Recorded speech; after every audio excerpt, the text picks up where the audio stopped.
在搞什么你呀？什么意思？我离完了。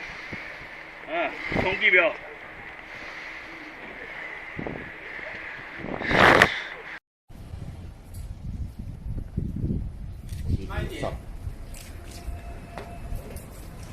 你为什么要骗女学生上车啊？你是不是对人家有什么意图啊？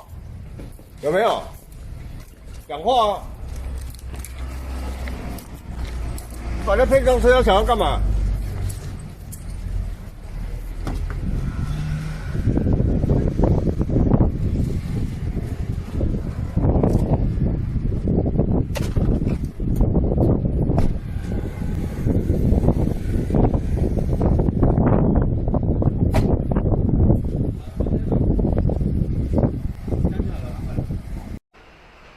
有关网传少女家强掳案，本分局已缉捕嫌犯归案。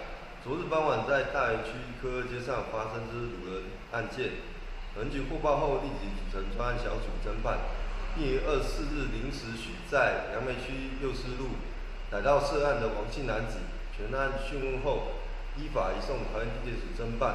警方也将针对辖区加强巡逻密度，防止类似事件再度发生。